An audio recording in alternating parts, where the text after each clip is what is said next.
नमस्कार, आप सभी का स्वागत है आज के मेरे वीडियो में। आज एक नए ट्रिग्नोमेट्रिक एक्सप्रेशन को समझेंगे जो है sin 2x। sin 2x equal हो सकता है किसके? 2 sin x cos x के। यही हमें बताना है और प्रूफ करना है। ठीक है, क्यों हो सकता है ये अभी हम जानेंगे। सबसे पहले जो sin x है, क्या हम इसको sin जो 2x है इसको sin x प्लस x इस फॉर्म में लिख सकते हैं? इन दोनों को ऐड करेंगे तो 2x ही होगा ना, पक्की बात है। हम सभी जानते हैं एक ट्रिग्नोमेट्रिक एक्सप्रेशन है sin x plus y, sin x plus y. ठीक है, ये जो एक्सप्रेशन है ये इक्वल होता है किसके? sin x के cos y के प्लस cos x और sin y।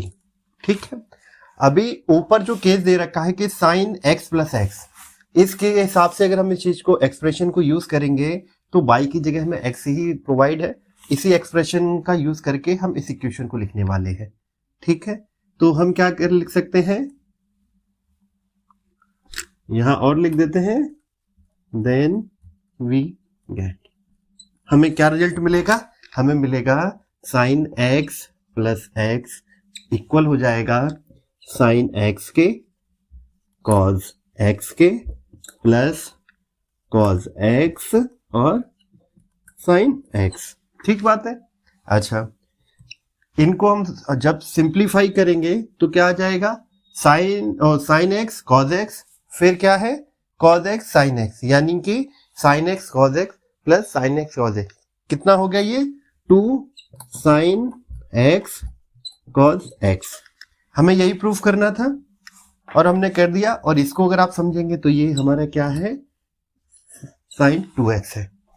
तो जो पहली इक्वेशन थी हमें प्रूफ करनी थी वो हमने ये कर दी। ठीक है, इसी इक्वेशन को यूज करके अभी हम क्या प्रूफ करेंगे? हम प्रूफ करेंगे कि ये जो एक्सप्रेशन है ये 2 tan x upon 1 plus tan square x के इक्वल भी होता है। ठीक है, हम क्या करेंगे, ये जो इसे इक्वेशन 1 दे देते हैं। ठीक है, इक्वेशन 1 में हम क्या करने वाले हैं वो अभी देखते हैं। ये जो sin x है 2 sin x cos x। ठीक है, क्या हम इसको इस तरीके से लिख सकते हैं? 2 sin x upon cos x upon 1। अब ये बात आती है कि हमने ये 1 क्यों लिखा? क्योंकि हमें एक एक्सप्रेशन पता है कि sin x cos x upon 1 की जगह हम लिख सकते हैं sin square x plus cos square x। ठीक है, ये हमने कहां से लिखा कि sin square x plus cos square x? हम सभी को पता है एक ट्रिग्नोमेट्रिक आइडेंटिटी है कि sin square x plus cos square x कितना होता है? 1 के इक्वल होता है। तो हमने इसको यहाँ रिप्लेस कर दिया। हम यहाँ कॉपा लिख सकते हैं, we know that sin square x plus cos square x equal to 1। ठीक है, इससे आगे सॉल्व करते हैं। हमें जगह की जरूरत पड़ेगी या हम बना लेते हैं इधर ही? ठीक है, यहां तक बना लेते हैं। ठीक है, अभी जो इक्वेशन है 1, इसको हम नाम 1 नहीं देते, इसको हटा देते हैं यहां से। इसे 1 का नाम नहीं देते हैं, इसे दे देते हैं 1 का नाम। ये जो इक्वेशन 1 है इसमें हम क्या करेंगे, जो न्यूमरेटर है और डिनोमिनेटर है दोनों में cos स्क्वायर x से डिवाइड कर देंगे। जब ऐसा करेंगे तो ये इक्वेशन क्या बन जाएगी? 2 sin x cos x upon cos square x।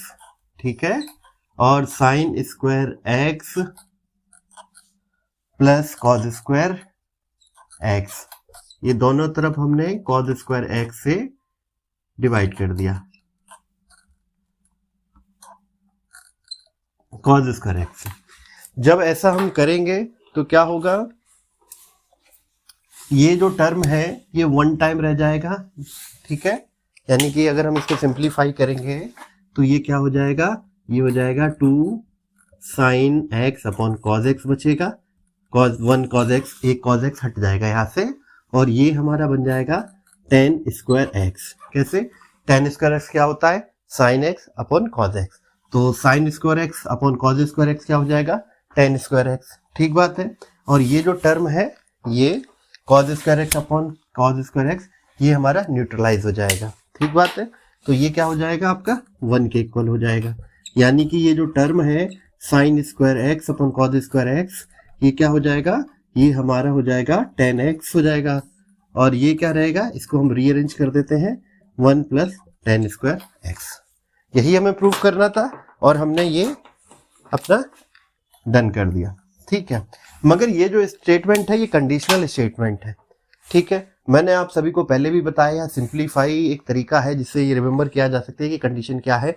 जब कभी 10 की बात होती है 10 की, तो उस केस में क्या होता है, साइन एक्स होता है अपॉन कॉज एक्स होता है। ठीक है।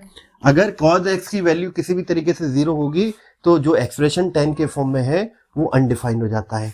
तो ऐसे केस में क्या होगा, जब भी कॉज आपका 10 आएगा तो हमारा जो एन एक्स की वैल्यू है वो क्या होगी आपकी 2n plus 1 pi by 2 into pi by 2 के मल्टीपल नहीं हो सकती।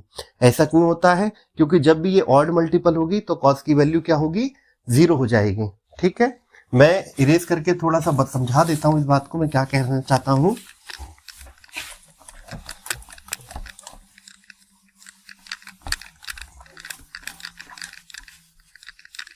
ठीक है।